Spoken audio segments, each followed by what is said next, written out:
Fabulous. Growing up marginalised is something the author Jaspreet Kaur knows only too well. Now in her new book, Brown Girl Like Me, she aims to help other South Asian women navigate the complexities of conflicting cultures. Pleased to say that Jaspreet is with us now. Hi, thanks for joining us. You've called it a letter to your younger self. Tell us more.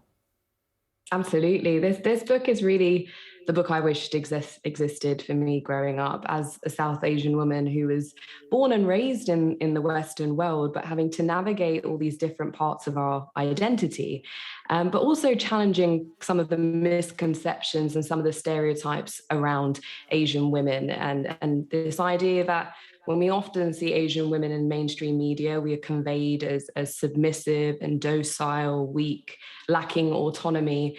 And I just wanted to show that there is so much more to Asian women that people aren't recognizing. And perhaps we haven't been given the opportunities and the platforms to share who we really are. So that's why I set out to write this book from Asian women and from our voice to show what it is that Asian women that are going through, but also all our achievements as well. Who's it aimed at? Was there a gap? No, who is it aimed at? Oh, who's it aimed at? Sorry, Kay. It's predominantly aimed at South Asian women and girls, and we're calling it a toolkit, we're calling it a guidebook, we're calling it a manifesto for Asian women and girls to help navigate all of these aspects of our identity. But I definitely think it's for everybody else out there as well. I'm thinking about brown men, I'm thinking white men, white women, and other communities too, to really recognize what it's like for a significant part of the population here in the UK and what it is that we're going through, and being empathetic for people like ourselves.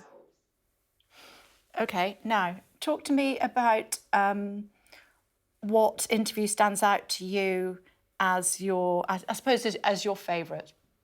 Oh, it's a really good question. I interviewed around 150 women for this book from a range of different Asian demographics. And I was keen to speak to Pakistani women, Indian women, Sri Lankan women, Bangladeshi women from a range of different ages. Some of the youngest girls were around the age of 15, all the way up to women in their 80s and 90s. And I think that intergenerational lens was incredibly important, because often when we're talking about culture and identity, the different generations are kind of pitted against each other. But I wanted to show there was a lot of similarities and a lot of things we can learn from one another. So I guess one of the interviews that really jumps out is BG, who is in fact my husband's maternal grandma. She's in her late 80s.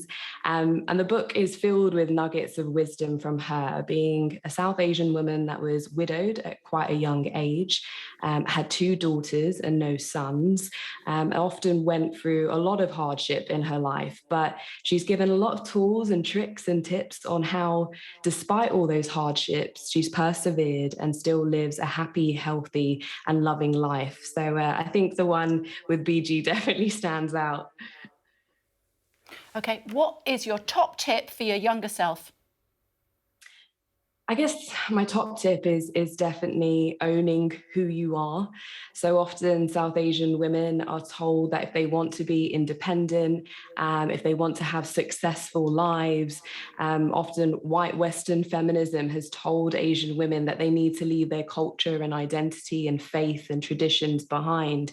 But what this book is really showing is that you can be all of those things and still uphold who you are as a brown woman. And that, yes, we might need to be letting go of the patriarchal and misogynistic parts of our culture, but there's so much beauty and so many treasures to be found in South Asian culture and heritage. So really owning who you are, and taking that forward with you. Well, you are certainly very beautiful. How can you look so good first thing in the morning?